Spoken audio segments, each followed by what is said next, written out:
great to welcome him. He's written an interesting book, kind of apropos for how media is today and some of the movies coming out. It's called Luke Skywalker Can't Read, Another Geeky Truths. We're joined today by Ryan Britt from up in New York City. And Ryan, good to talk with you. How are you today? Doing good, Doug. How's it going with you? I'm doing real good. I guess you're probably already got your tickets for the Star Wars movie, right? I do, yeah. You know, I think that here in New York we've got 11 p.m. showings on the Thursday before the Friday. So I'm going on 11 p.m. on Thursday the 17th. Okay, yeah. I wasn't sure when the actual opening date was, but I know you can buy tickets already. So, all right. Yeah, the 18th of December, yeah. Yeah, no, I'm excited going with a bunch of friends. Now, I remember when the first one came out. I saw it. It was good. You know, I really didn't get into too much of the Star Wars. I was more of a Star Trek guy. So maybe I'm I'm not your maybe I'm an enemy of yours. Am I? Not at all. Not at all. You know, in the book, I talk a lot about Star Trek. You do? And I do. Yeah, I'm a huge Star Trek fan. My personal favorite of my own essays that I can choose is an essay in the book called No, Luke, Captain Kirk is Your Father, which is all about father figures in Star Trek and Star Wars. But no, I'm a huge Star Trek fan. Yeah, I remember the original series when I was a kid, and then now it's on. I think METV has it on nationwide. I guess some of the local stations still put it on, but the original series to me was the best. I know the second one that came out did quite well, but never quite as good for me. What did you think? Well, you're gonna like that essay in my book because I talk about I'm 34, so I grew up with the Next Generation, but I had been conditioned psychologically to only love the original series by my mother and father. So I was like snobby about the Next Generation as a grade schooler. But I love all Star Trek. The original series has very, very special appeal to me. I love those characters. I love that writing. There's so many wonderful short story writers and science fiction writers who wrote for that show. It was wonderful. What can I say? And again, that's what the book is about. It's different essays, your thoughts on not just Star Trek, but kind of science fiction and that kind of thing, right? That's right. Yeah, I think that if you like Lord of the Rings, there's an essay about Tolkien in there. Doctor Who. I love Sherlock Holmes. There's an essay about Sherlock Holmes and his connection to science fiction. Dinosaurs. It seems like the last maybe 10 years, I guess, that type of storytelling on television, definitely in the movies, now in books like yours and graphic novels, it seems like that type of thing has made a huge comeback. Is that true? I think that it's always been there. I think it's just become a little bit more socially accepted by the media and perhaps by the every person. But I think that it's always been there. You go back to the most popular radio serials, and they were the science fiction ones, or you go to the comic books. DC is 80 plus years old. Superheroes have been around for a long time. I think that time has passed, and so it's just the roots run deeper now. Yeah, I think Twilight Zone, that might have been one of the first TV series to kind of take that on, at least the most popular one, right, of the early. Absolutely. Serling and then Richard Matheson, who wrote for many of those early scripts, was a wonderful science fiction writer. And these stories, like you said, they're kind of based, a lot of them, on ancient short stories, right, Greek mythology and all that, so it all kind of comes full circle, right? Absolutely. I think that, everybody is, or not everybody, but it is relatively common knowledge among those of us who are obsessed with these things that, a lot of Star Wars has, roots in the Joseph Campbell theories about the hero's journey. But, kind of playing to your home court with Star Trek, I mean, something that I love about it and I like talking about in the book is how much classic literature is in Star Trek. The Wrath of Khan is all about the Tale of Two Cities and Moby Dick at the same time. Yeah, there's that one great episode where this doomsday machine is floating around, and that one captain is like, I guess he's Ahab, right? Yeah. No, I talk about that in that essay. Yeah, and then Star Trek just could not stop being obsessed with Moby Dick after that.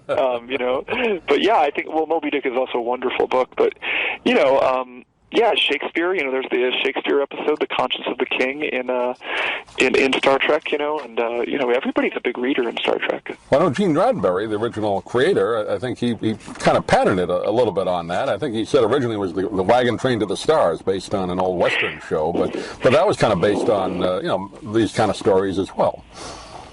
He also based it a little bit on those Forrester novels, the Horatio Hornblower novels. Right. Hornblower. Yeah. Right, exactly. And I'm pen pals with Nick Meyer, who directed The Wrath of Khan, and I've corresponded with Nicholas Meyer many times, or not many times, a few times over the years, and some of our chats pop up in the book, particularly about Sherlock Holmes. But yeah, he really. Meyer loved those Hornblower novels, and he didn't really know a lot about Star Trek, so I think that was that nautical literary connection I think was very important for both the show and the films. Nobody better than Ricardo Montalban playing Khan now.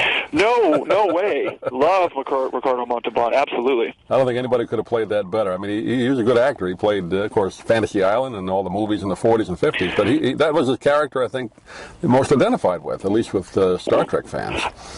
Absolutely, but don't forget that he was in 2 Planet of the Apes movies too.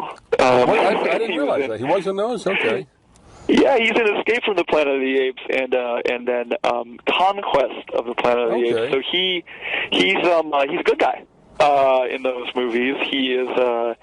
He's taking care of Caesar, who is the ape from the future, who causes the Planet of the Apes to rise. But yeah, he's a caretaker hero character in those films. Well, let's get back to the book again. It's called Luke Skywalker Can't Read. For those of you uninitiated out there, what does that mean? Well, what it means is I'm not entirely convinced that there's a lot of literacy in the Star Wars universe, and I'm also not convinced that it's a plot hole either. It kind of explains why their government seems to be sort of able to get away with a lot of stuff under everyone's noses. I think there's not a lot of media, not a lot of information exchange beyond the occasional, holographic Skype call, which I think is, it's a kind of an interesting parallel to, I was told the other day that the word of the year for, I believe, Oxford Dictionary was an emoji.